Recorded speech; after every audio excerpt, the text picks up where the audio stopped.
નમસ્કાર, spark today ન્યૂઝમાં આપનું સ્વાગત છે। સરદાર ભુવનના ખાંચામાં પાલિકાનું તંત્ર દ્વારા સીલ કરવામાં આવતા ત્યારે વેપારીઓ હવે રસ્તા પર ઉતરી આવ્યા છે। જી હા દર્શક મિત્રો, તમામ આપ જોઈ શકો છો કેમ રસ્તા પર ઉતરી આવું। કાલે નોટિસ મોકલી છે અને આજે અમારી દુકાન બંધ કરે છે। આનાથી લોકોનું ઘર ચાલે છે। આ બિલકુલ ગલત છે। અમને ટાઈમ તો આપો, અમને સમય મળવું જોઈએ, અમે એવું કહીએ છીએ।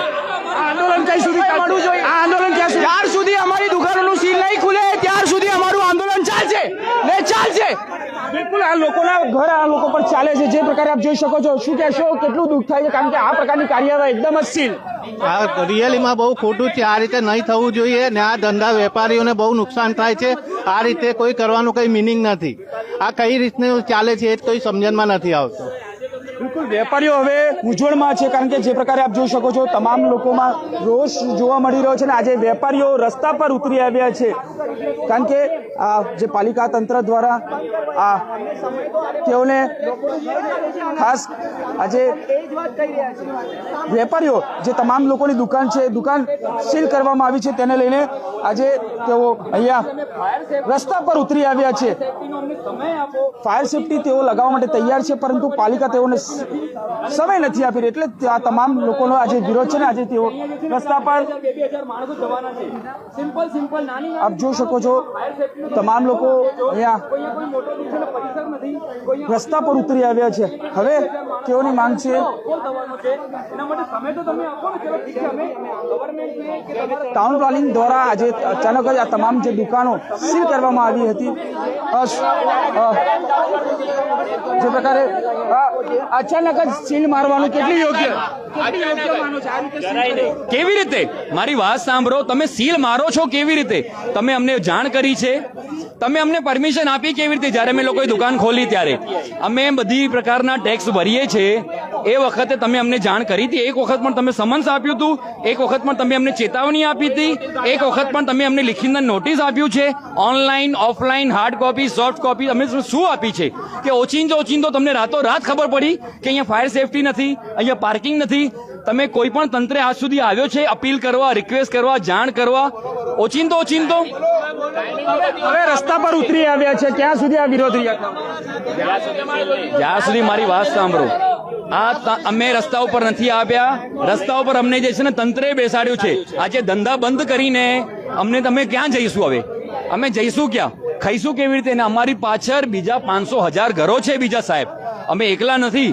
આજે જેટલા પણ વેપારીઓ અહીંયા છે એની પાછળ પણ જે છે ને એ લોકોનો સ્ટાફ હોય, એ લોકોના ઘર હોય। ગરીબ માણસ જશે ક્યાં ખાધા પીધા વગર?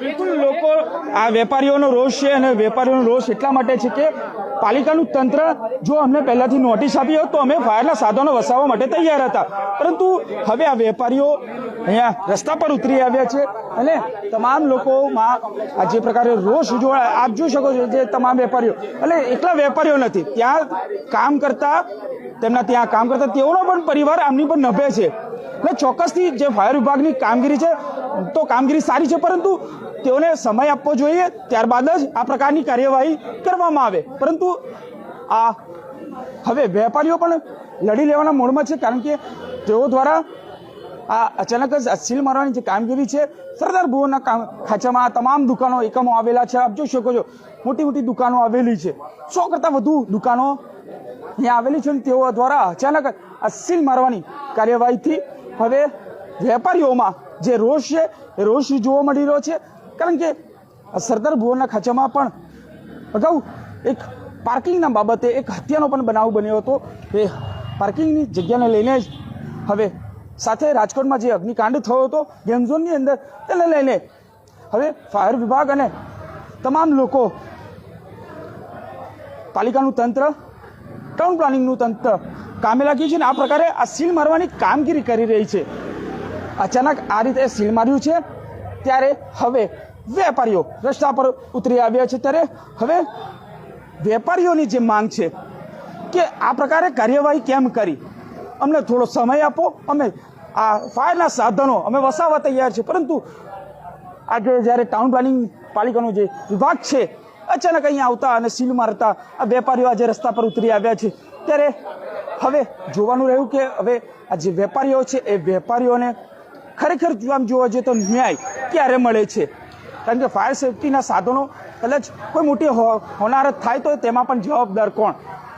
એટલે બેઉ બાજુ જોવા જઈએ તો હવે આ કાર્યવાહી કયા પ્રકારની થશે જોવાનું રહ્યું, કારણ કે હવે આ વેપારીઓ તો રસ્તા પર ઉતરી આવ્યા છે. હવે પાલિકા તરફથી શું તેમને બાહેધરી મળે છે, શું હૈયાધારણા મળે છે, કોણ તેમને હૈયાધારણા આપવામાં આવે છે એ જોવાનું રહ્યું. કેમેરામેન ગૌતમની સાથે Surat Solanki, spark today news, Vadodara.